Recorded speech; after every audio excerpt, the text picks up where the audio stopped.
So I was going to start this off by giving props to Nicholas Latifi for beating Alex Albon in the race. He still only came in like 16th, but I was ready to give him credit. And then Megan, like about 10 minutes ago, you sent me a tweet that Alex Albon had damage on his car pretty early on. So I will now take this opportunity to just say that Nicholas Latifi does not deserve a shout out, and he will continue to be the worst driver on the grid.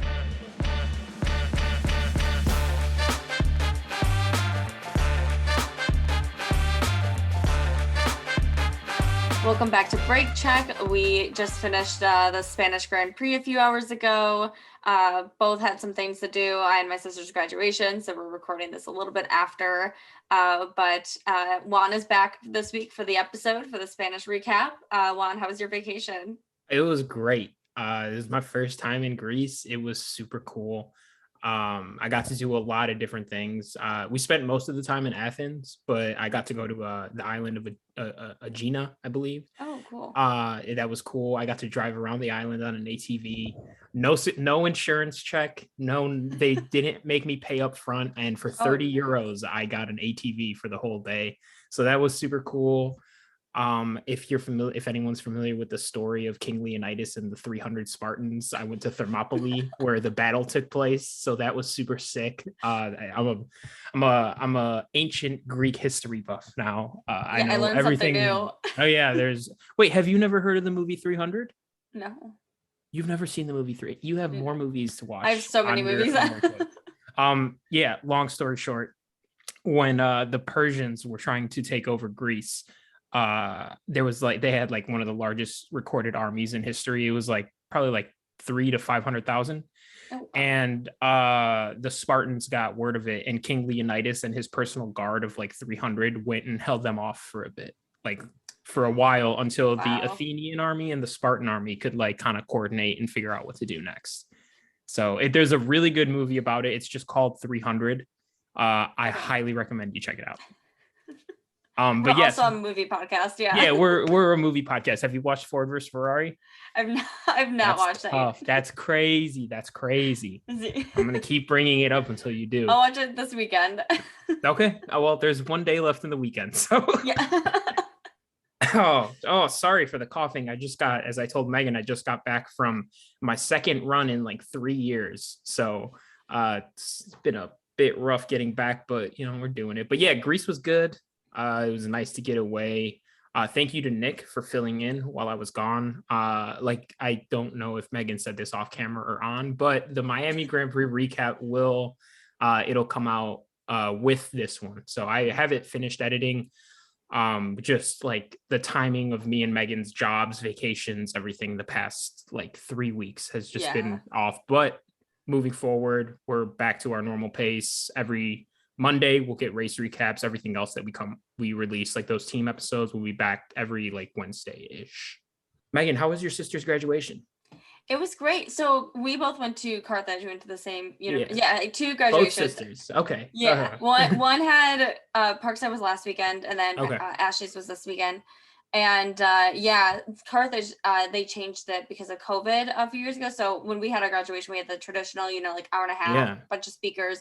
This time it was very different. They had this kind of like EDM dance walkthrough, and then you have all these different stations. You get your letter that you wrote at freshman year, and then you go into the church or the chapel, and it's just like you and your family and maybe a few old professors and stuff, and then you like walk across the stage and like shake the hand and do the little thing. But we were in and out in like maybe 20-25 minutes. Yeah, it's super fast. I walked through it last year when my girlfriend Jen graduated. And it was pretty cool, but it's very quick. It's very, very quick. Me and Megan had the last like normal graduation before COVID, which feels like forever ago. Seriously. But yeah, before we get into the Spanish Grand Prix recap, got a couple things to cover. Megan, you were recently on another podcast. I was. The Undercut podcast had me in for an episode, just kind of the preview for the Spanish Grand Prix. Met them over Drive Tribe, RAP Drive Tribe. I always got to give that a shout out. But we talked a lot about just some new news, like the reserve drivers and Andretti. And then, just gave our predictions for the show. So highly recommend checking them out. We'll put their info in the description for the episode. But yeah, so I covered a little bit about Andretti, and you can listen in more for the whole recap. I won't go too much into it.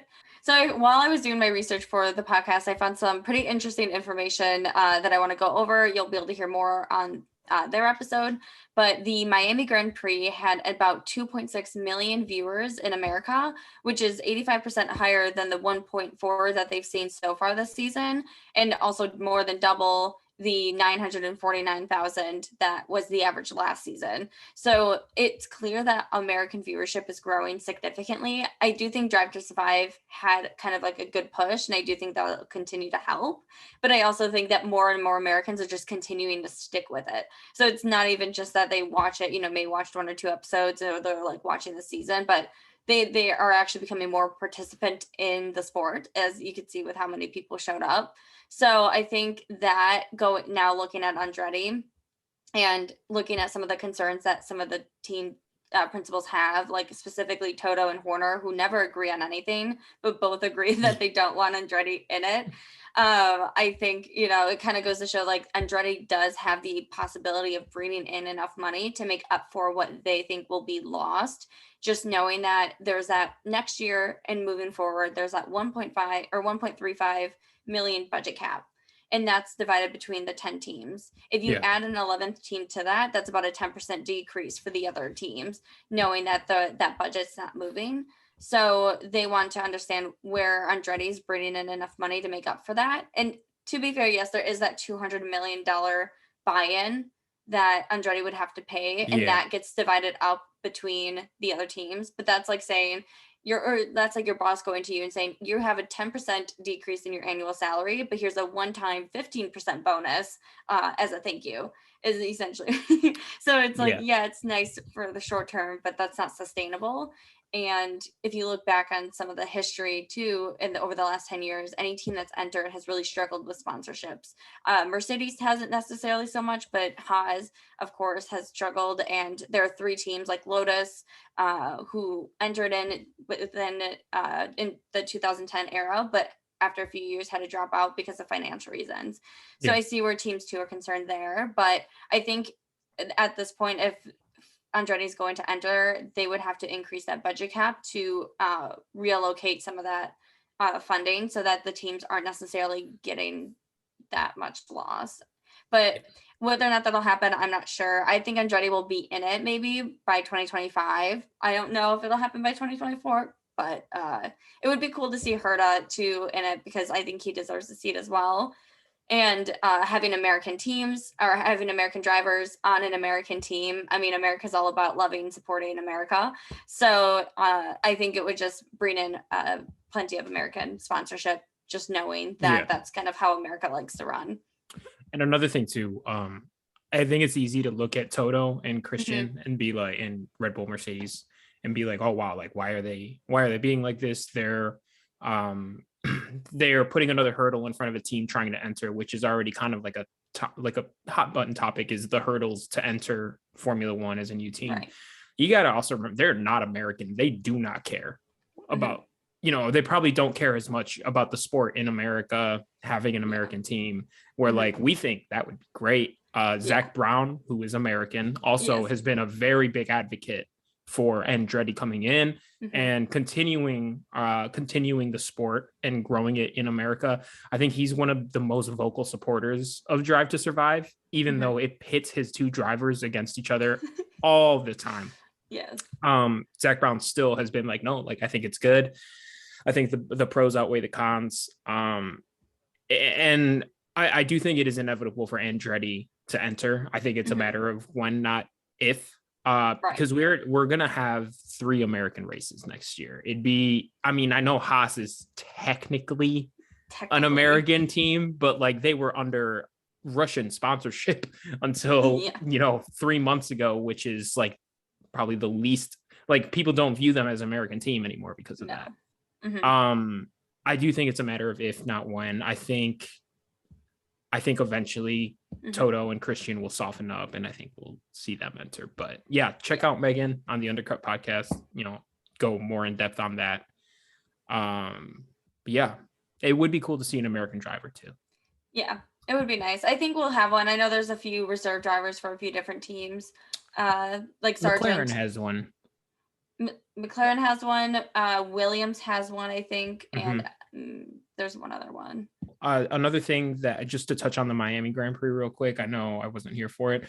I thought the media like tour they took all the drivers on for it, like Danny Rick on late night. Lewis is obviously just already his own thing in America. McLaren is surprisingly popular in the States. Just seeing a lot of different things like that, I think that also helped out to kind of build a viewership. All the celebrities, regardless what you think of how many there were on the paddock all weekend, they probably helped, boost popularity for the sport, the event. Regardless, if I did not care for Martin's what's it called? Poor guy. His little race walk thing. I thought that actually bothered me. I know his job is to cover Formula One, but if you're going to be a reporter covering a race in America, you should just send someone out there who knows who he's talking to. It's a tough look to see a little British guy walk around and call the first mixed black guy he sees Patrick Mahomes. That's rough. That's brutal. But yeah, I think the first Miami Grand Prix would have been cool. I have a bone to pick with the city of Miami. It would have been cool for it to be in the city, but I think it was a pretty good success. Yeah, I think there were some things that were a little bit much. It was very American to have the football or the helmets for the instead of the caps, and then the guy interviewing Charles calling him Chuck or something, Yeah, also Miami's not like a football town. Like, it would make sense to do that in Austin, but because it's Texas and that's a football state. But like Miami's more a basketball town, if anything. The Heat have won like 4 championships in the last 15 years. They're about to go to the NBA finals again. Like, it is, and like Lando's helmet was the basketball, so at least he knew. he got it, I did think that they did try to push the like American thing a little too much, where like Miami is not that place. Like, it is its own thing. No. Texas of any place would be the place to do it. Yeah, definitely. Yeah, so going into the kind of race weekend, start of the weekend, we found out that DeVries would be doing FP1 in Albon's seat for some testing. Williams does have I don't know if it's all teams or just Williams, but I know Williams for sure is pushing the 2 reserve drivers or 2 new drivers in testing for the year, just to get some younger people in Formula One in the cars, just to get them more comfortable and familiar with how they drive.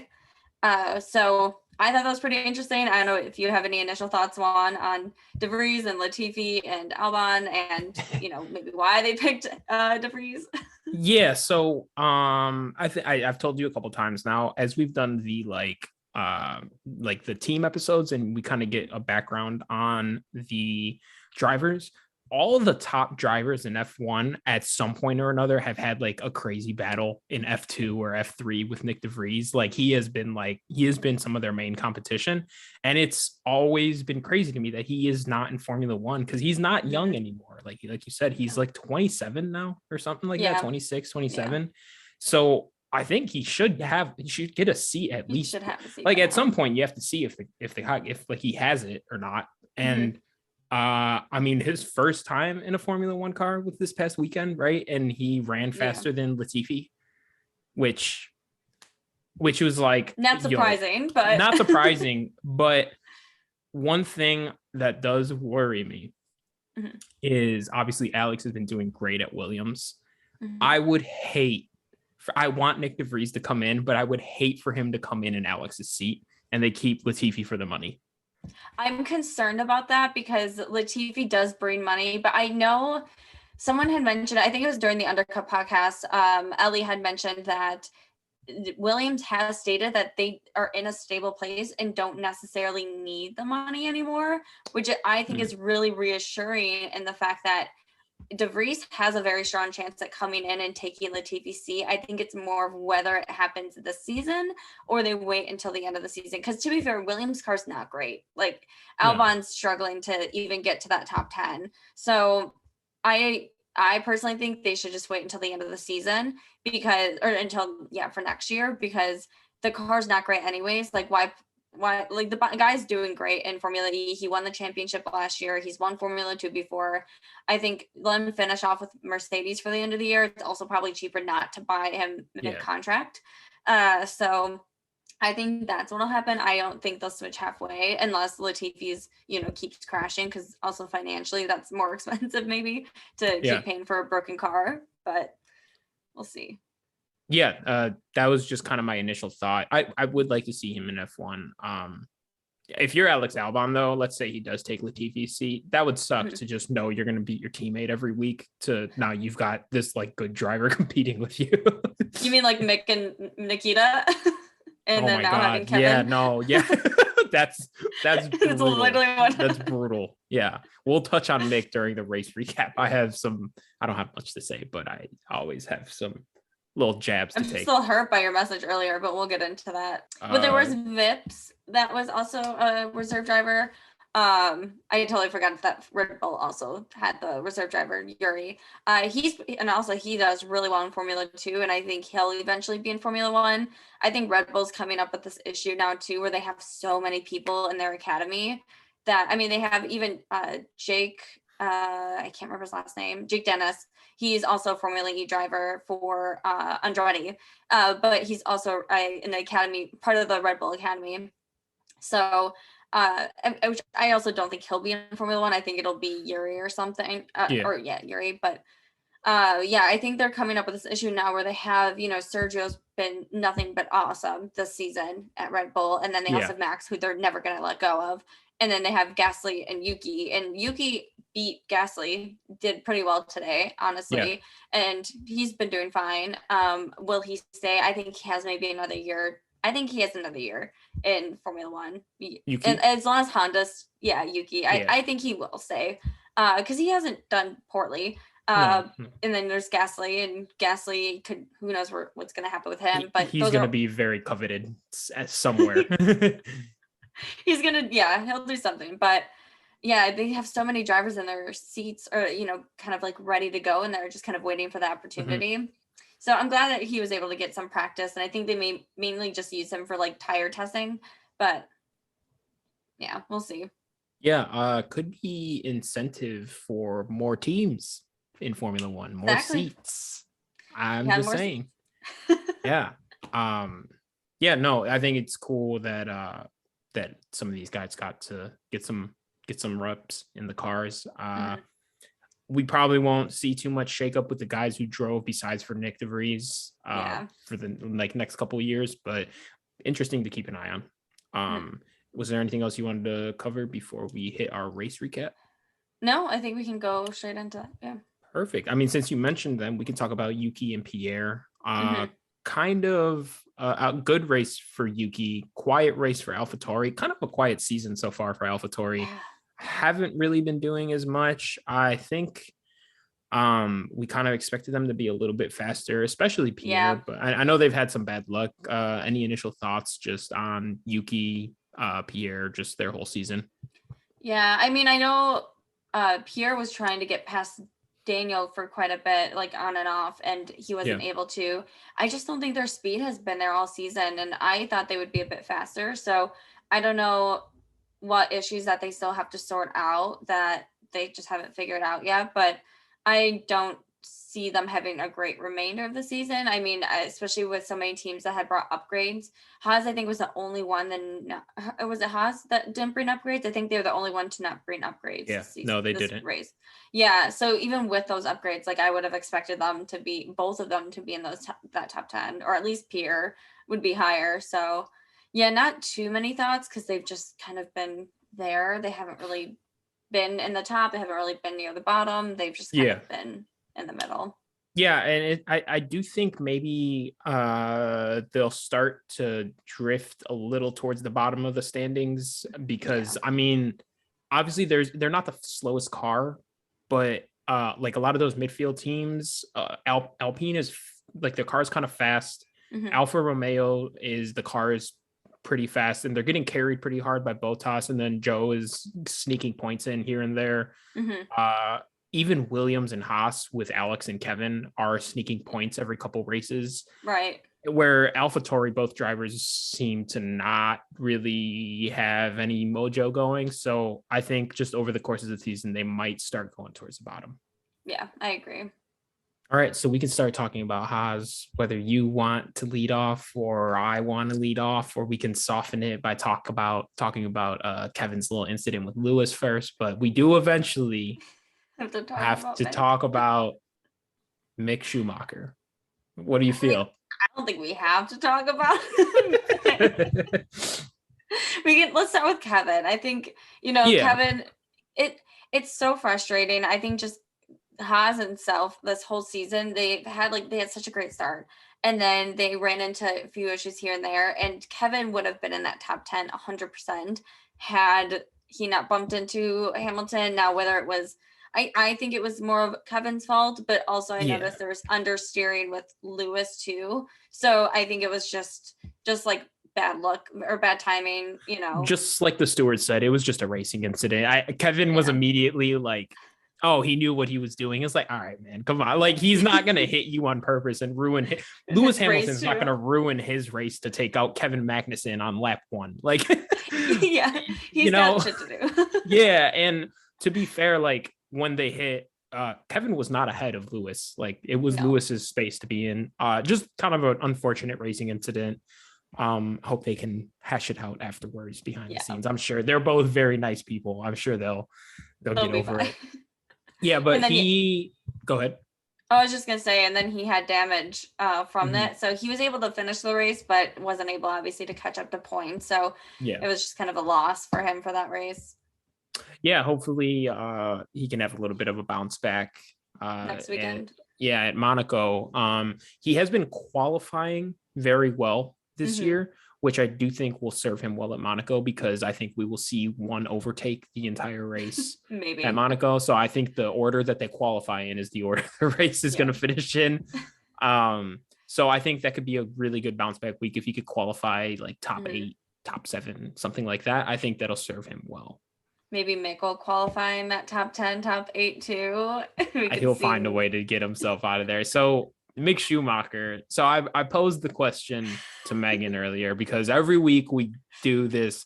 Oh yeah, Mick just barely missed the points. His maiden points in Formula One are they're right there. It's just a matter of when, not if. And not to get dark here, but I'm gonna have a crazy analogy here. Okay, so when people talk about relationships, it's always like, oh, like you'll find someone, like just stay patient, you'll find someone, you'll live happily ever after. Some people don't.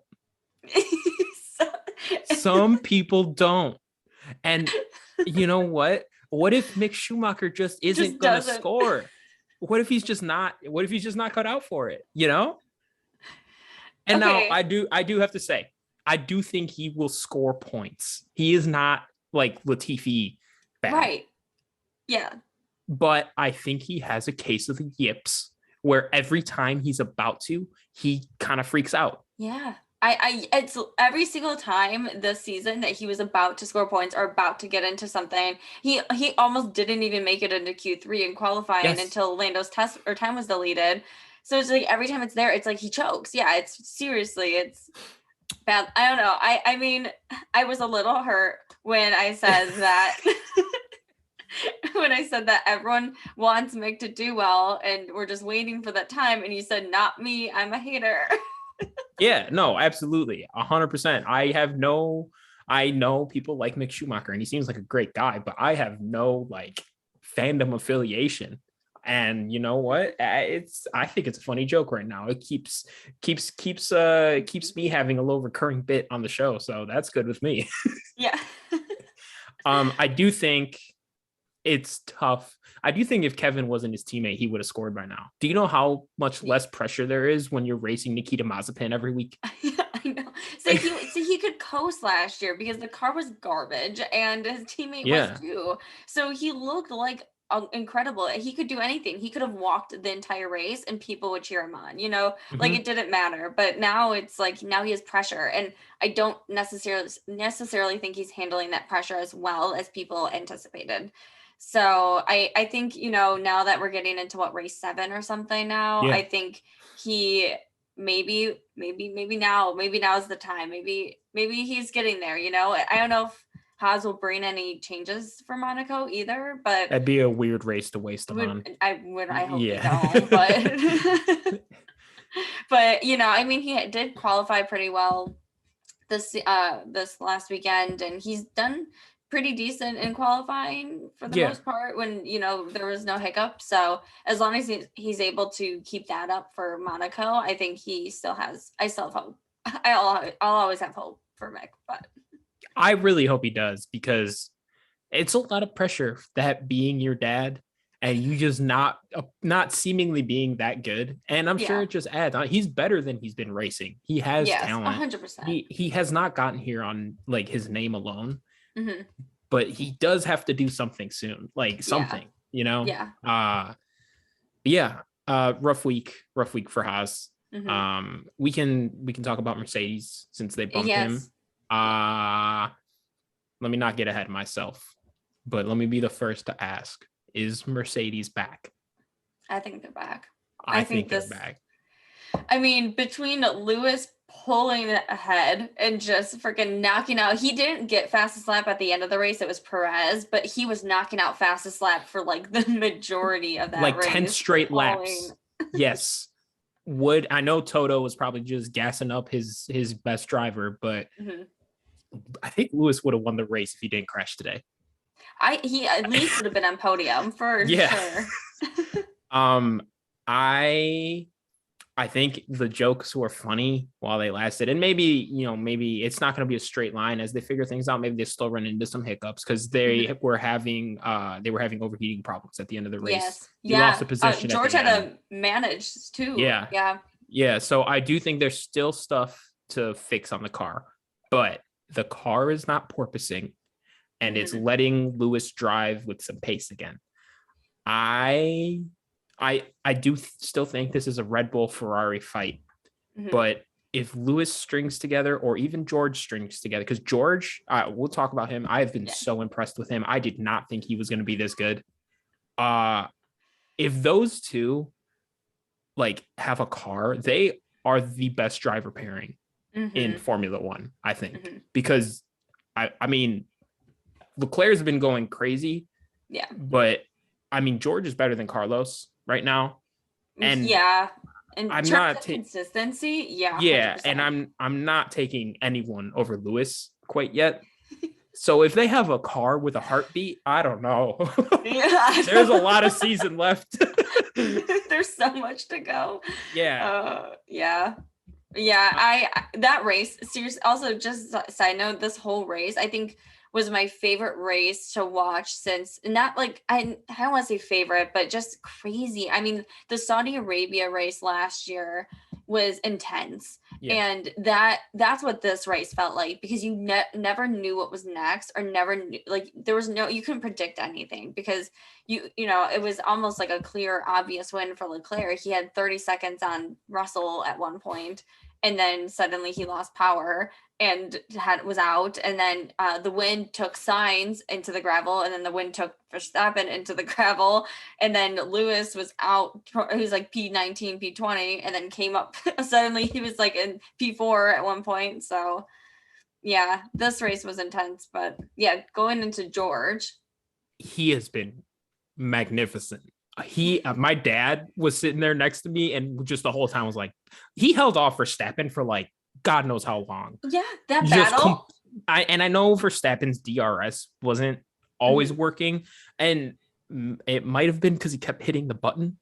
It sounded like because I don't know if you heard the radio where Christian was like, Max hit the button one time, and Max We could talk about it later. Max's radio was rough today. And at the end, he was just like, oh, thank you guys. Well, it was rough at first, but, good teamwork. Just spare me that. But George, at one, as a defensive driver, has been great. Two, tire management for a young driver, also great. Impressive. Yeah, he has. I know Lewis has had some weird luck so far this year. I think Lewis has been a little faster, but I mean, the best trait you can have in Formula One is consistency. So George has been more consistent. Yeah. I think Mercedes has something there with him. Yeah, I think so too. I think, George came in at the perfect time too for Mercedes. I think it was good that he came in this new era of car. And I wonder too, if like working with Williams, I think that benefited him a lot because he was able to do just so much testing. I mean, it was pretty much 2 years for him to test, do tire stuff, do a lot of tire work, whatever.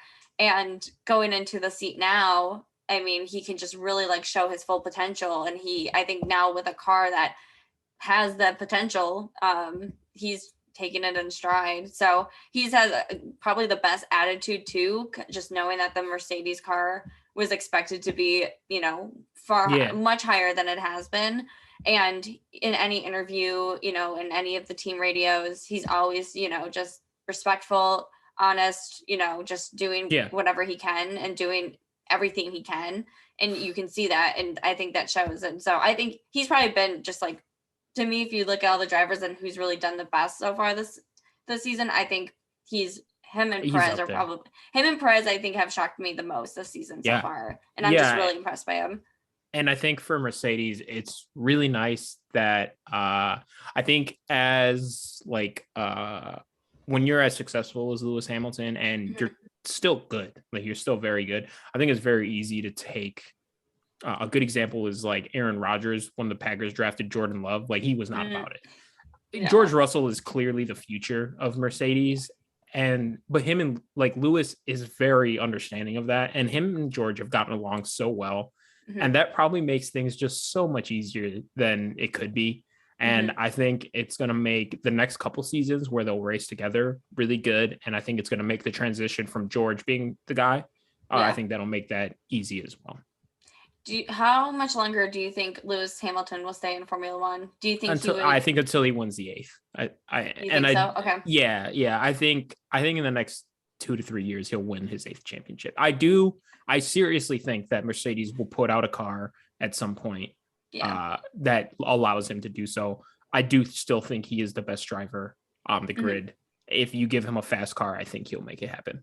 Yeah, I know. I think earlier, if you had asked me like after race 3, if Lewis Hamilton's going to stay, I would have said, I think he's considering after this year because maybe he does it this year, kind of realizes he's just like not in it as much anymore. He has the 7, he's still tied with Michael Schumacher for, world, how many world champions.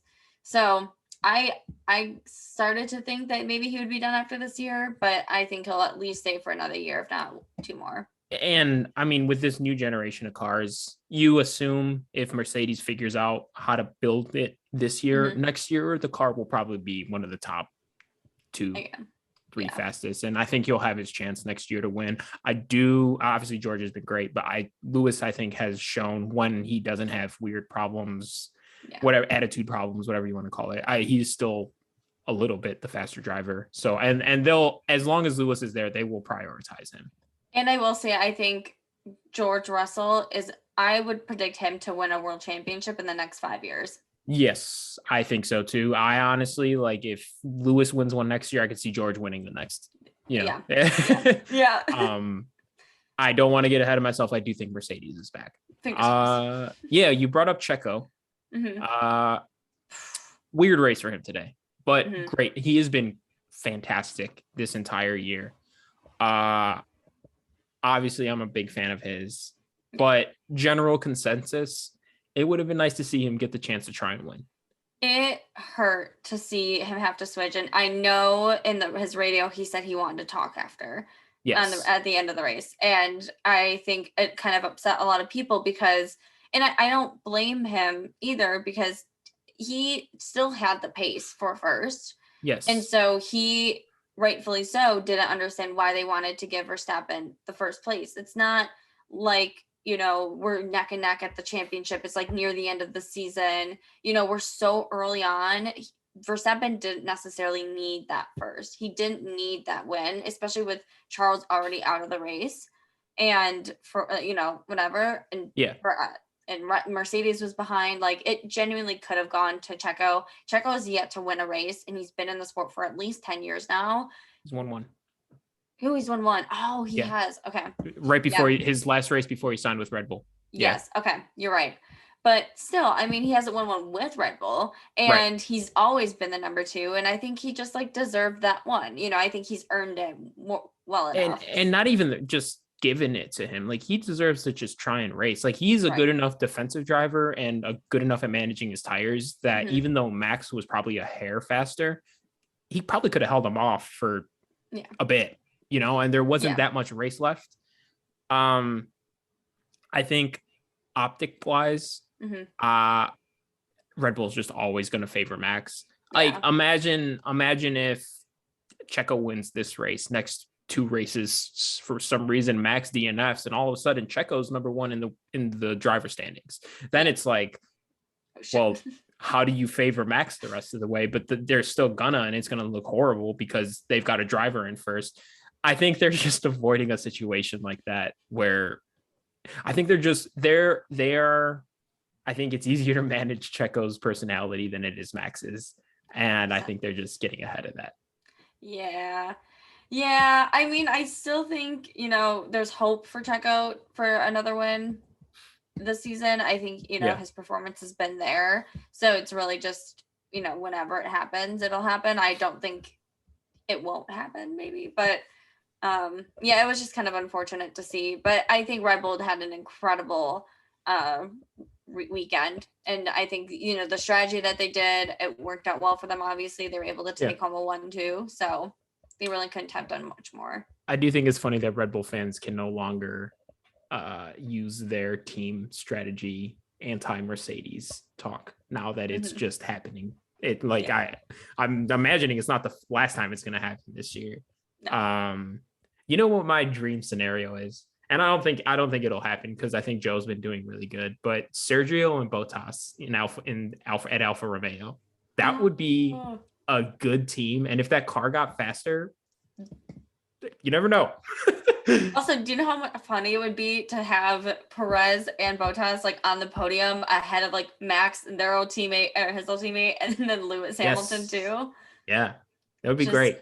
Yeah. I will say I do think Checo will.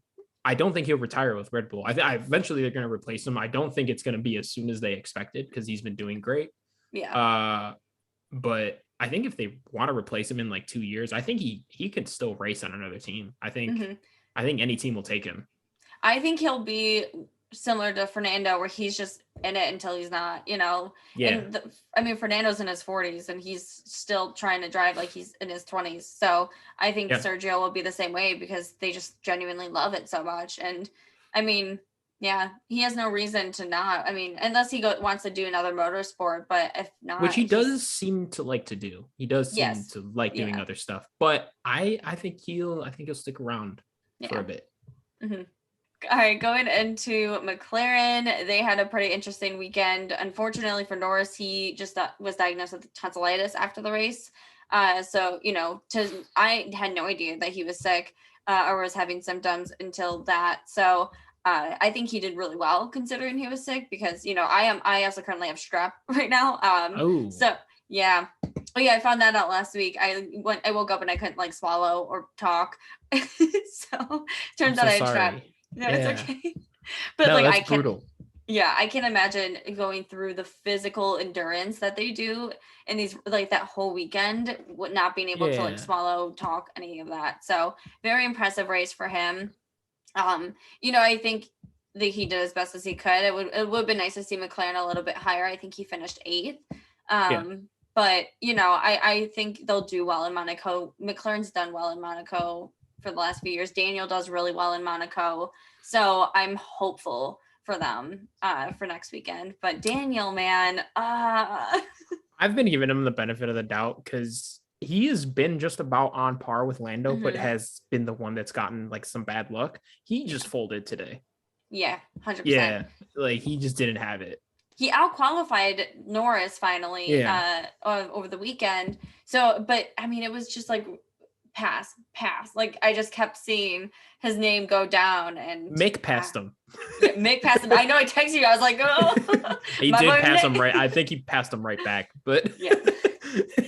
Yeah, but regardless, yeah, I was pretty disappointed with Daniel. Not this weekend for sure. No, that's really all I have on Ricardo. I'm just hopefully next weekend, maybe. Fingers crossed. But he might be done.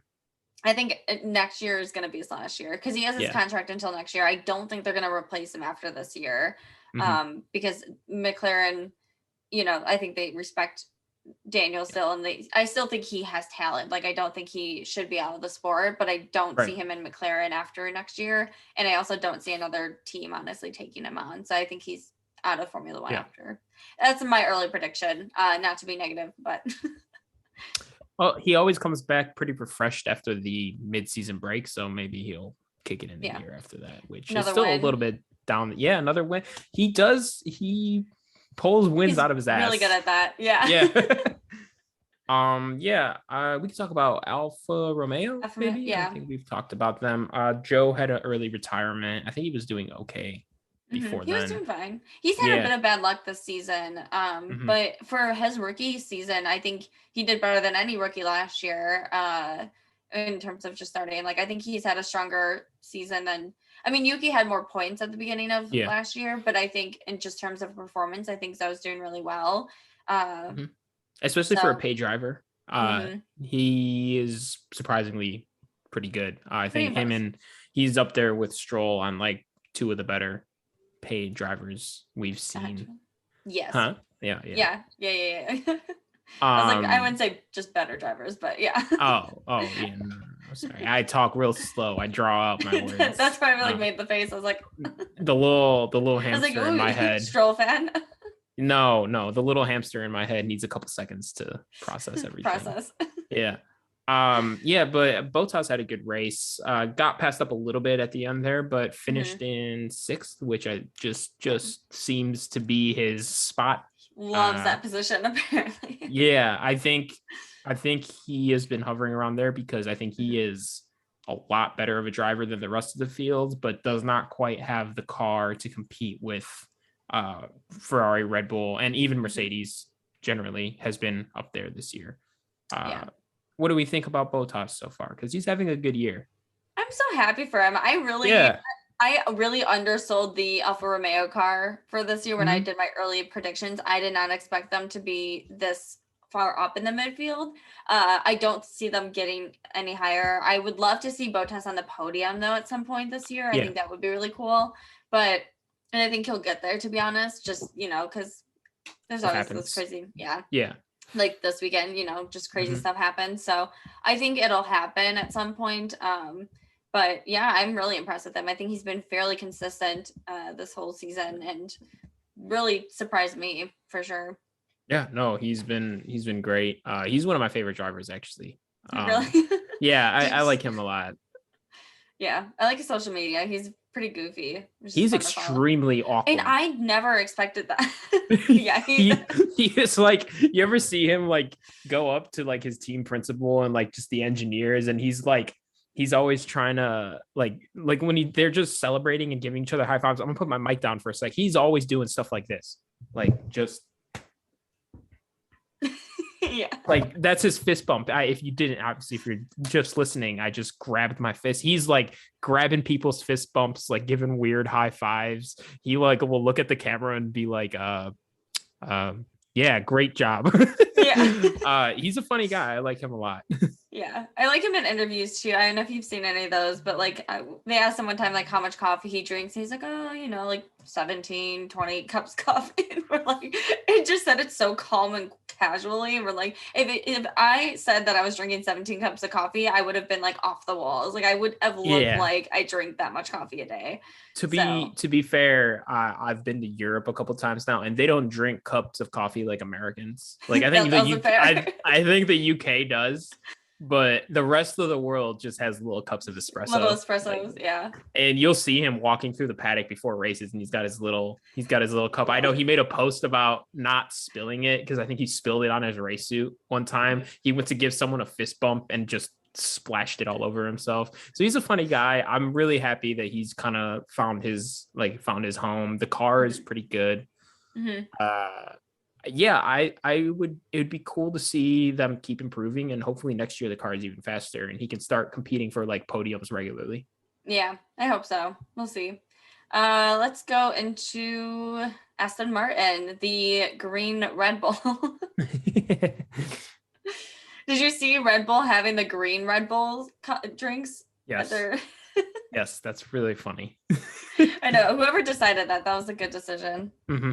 Very good for marketing. Yeah, they were fine. I think Vettel was doing pretty well. He had some overtakes and came up quite a few positions during the race. He just missed out on points. I think he was P11 by the end of it. So yeah, or maybe P12. Yeah, P11 because I think he passed Mick. Anywho, but I just made a face if you didn't see. Yeah, but I think Vettel, I think he has good chance to get some points this season. I think he'll be up there. I don't think they have the best car. I think, some of their improvements were fine, but it doesn't seem to be as drastic of a difference as they expected it to be for this weekend. Especially with all the, comparing it to Red Bull and copycat stuff like that. So obviously not the same. No, not at all. No. What are your thoughts on Vettel? Oh, go on. Oh, no, go ahead. I was just going to ask what your thoughts are on Vettel and his the rest of his career in Formula One, if you think he's in it. I think he's going to retire after this year. Yeah. There's just really not much going on at Aston Martin. I think Lawrence Stroll really wants out. Mm-hmm. I think Lance Stroll is also looking for what's next. Yeah. And I just think it'd be easier. I think it would be easier for Seb to just retire. And if he wants to come back, just give it a year or two, Mm-hmm. I just what Alonso did. Yeah. I think that would be his best bet, but I think he retires at the end of this year. I think the only way he maybe doesn't is if like Porsche or Audi come in and take the team, and if Lawrence leaves. I think if Stroll leaves, he might stay. But at the same time, he's such an advocate for the earth and being more eco-friendly. And while the sport is becoming more eco-friendly, it's also a little hypocritical just considering they want to add more races. And with all the, emissions and stuff of traveling and the time away from family and stuff, I think I can kind of see him being against that as well. So maybe he'll go to Formula E. I would love to see him in Formula E. He would thrive there, I think. Oh, yeah, 100%. So maybe he'll be with the new, because McLaren's going into Formula E. They're taking Mercedes. They bought Mercedes team, so maybe we'll see him there. Yeah, no, not much going for Aston Martin. Before we get into Ferrari, I think they're the only team we have really left to talk about. We're like a quarter of the way through the season, give or take. I think the top 6 will be signs or Leclerc signs, just the Red Bull drivers, the Ferrari drivers, the Mercedes drivers. I think those are going to be the top 6. Yeah. Who do you think gets 7th? Ocon. You think Ocon does? If Alpine can be up high enough, I think Ocon. If Alpine's car, because did you see how? I don't think we talked about Alpine, but that's right. If we can see, I don't know if you noticed how much Ocon was overtaking and just the speed that he had. Yeah. And then also the way Alonso came up so quick. I think, if they can keep that car there, I think Ocon, and that's a surprise to me because I did not think Ocon was going to do that great this season, but he's been pretty impressive. So yeah, what are your thoughts? I was gonna say either Bottas or Ocon. I think one of those Bottas. guys. Yeah. I think as we kind of see how the season's shaping up, I do think the drivers for the top 3 teams are just going to be 1 through 6, whatever order they finish in. I do think 7th will be best of the rest. Yeah. And I would like to see Bottas. I think it might be Ocon. I think those two will we'd be going after it. It'll really depend on their car at that point. Yeah, I agree. All right before we go into Ferrari, I do want to apologize to Alonso. My prediction for this race was that he would not be in points, and I was very confident that he would be not into points, like P17, which is where he started. So when I saw the results from qualifying, I was like, oh yeah, I knew it. No, I did not actually. He ended up P9. So congrats to him. I think I had a little bit of doubt just after the Miami Grand Prix. I don't think he had a great weekend, and I know a lot of people blame the car. I blamed him a little bit more. So I would not that I want him to retire, but I kind of want him to retire just because I want, some of the newer drivers to come in, and I think he's had his run. I think there's plenty of other motorsports he can do that he's been into before, and I don't want to see him not race anymore. I would love to see him in something else. But yeah, I was almost kind of hoping that that he would be a little bit bad so that someone else, like Mick could get points or something. But yeah, no, I didn't know you had such a beef with Alonso. I don't know if I would call it a beef, but I that's not someone that I would ever predict to be well out of points. I would maybe predict someone like Mick Schumacher to be well out of points, but that's just me. No, yeah, he had a pretty good race today. Ocon, like we brought up, is racing pretty fast. I always knew he was good. I did not know he was this good. So I'm curious to see how Alpine does the rest of the year. I do think they are best of the rest in terms of the team constructors championship because they have 2 pretty good drivers. I would maybe go Alfa Romeo or McLaren, but I don't think they're both drivers are consistent enough because they've just kind of got Lando and Bottas. But yeah, no, interested to see how the rest of their season goes. Yeah, me too. And then looking at Ferrari, brutal for Charles. I mean, he really had that race, and it's unfortunate. It seems that I think Zoe might have had power issues too, which would make sense because Ferrari. But Charles had the newer unit, and this is only the second race that's been used and compared to Carlos. So I think they were a bit shocked. So I'm curious to see what that issue was necessarily, what exactly happened. But yeah. Have you ever heard of the Drake curse in sports? No. So there is a long running joke that actually kind of has some merit to it. Okay. And we see it more in American sports because it's what he more follows. Whatever team Drake supports or whatever boxer or racer or whatever, they lose. No. Drake put a $300,000 bet on Charles to win the race today. No, why would he do that? Yep. Oh no. Yeah. And at first everyone was like, oh, ha ha ha ha. But Drake was a notable University of Kentucky basketball fan. And they had an undefeated season and they lost in the championship. Yeah. Anthony Joshua, who had 3 of the 4 heavyweight world title belts in boxing, notably took a picture with Drake before his fight, and he lost all his belts promptly the next that fight. No. It kind of has some legs to it. Oh man, that's intense. Yeah, okay, well if Drake can just stay far away from Monaco and Charles next weekend, because this is already an infamous weekend enough for Charles. He has yet to finish a race there, and there's always something that happens. He crashed the Lotta car during the one race a few weekends ago, which everyone's kind of hoping it was you got it out of your system, you crashed there, so you're fine now. So I think that's what everyone's kind of banking on. But oh man, do you think tough. He finishes the race? I do. Do I think he finishes first? No. Do I think he finishes the race? Yes. Okay. That's fair. Carlos. I think yeah. Oh, go ahead.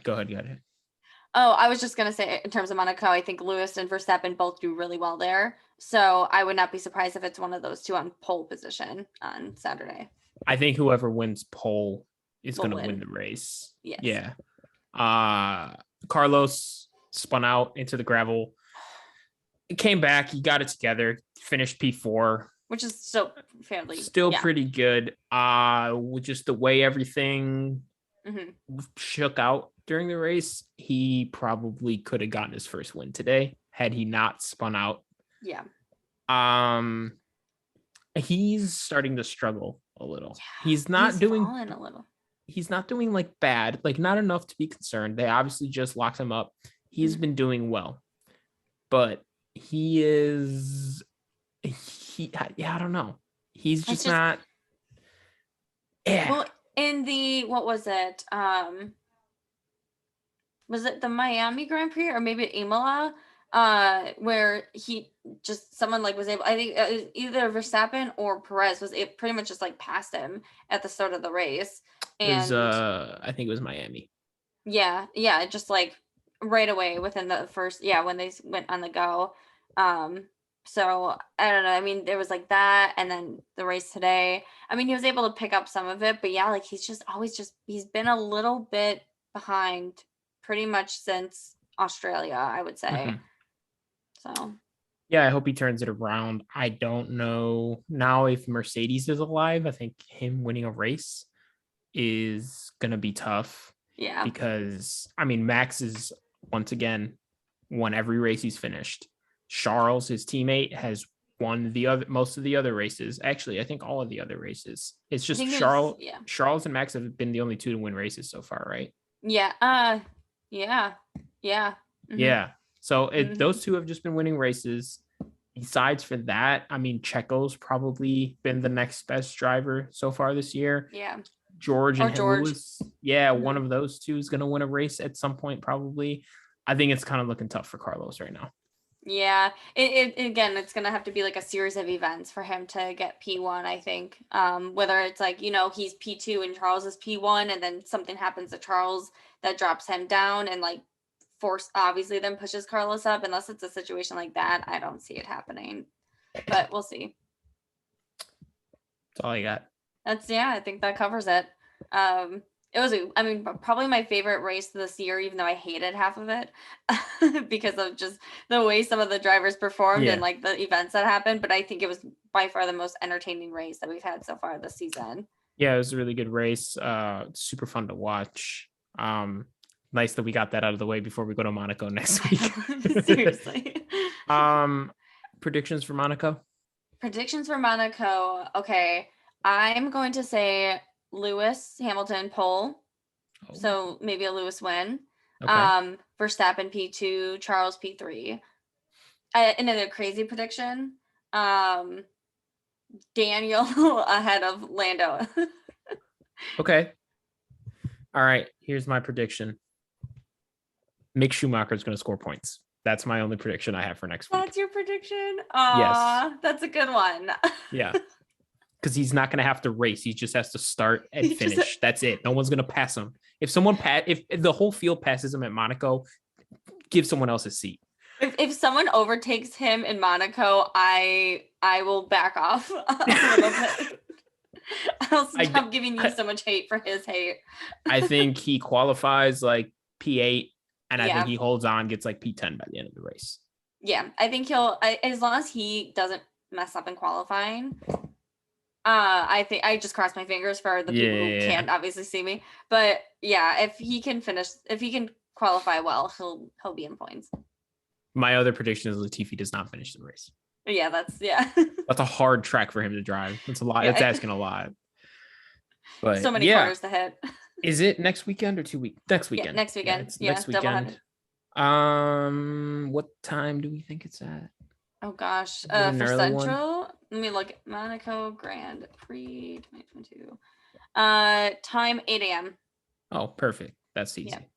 Cool. Yeah, not bad. All right, we will see you guys then. Like I said, both the Miami recap. Thank you to Nick again for filling in. Will be out, and this one will be out I mean tomorrow. So yeah. Yeah, I think it's nice to be back. Yeah. Getting back in the routine, watching races again. I was watching the Miami Grand Prix at like 3 a.m. on my phone in Greece while I was jet lagged. I'm glad I don't have to do that again. But yeah, anything else, Megan? No, thanks guys for listening. Give us a follow. We tweet during the race, during the week. Same with Instagram. Now that we're both back, there'll be more posts. I think it's been a little bit quiet lately, just with the vacation and all that, and being sick. So Yeah. that will start back up again soon. But yeah, thanks guys for listening. Let us know what your thoughts are, and we'll be back next weekend.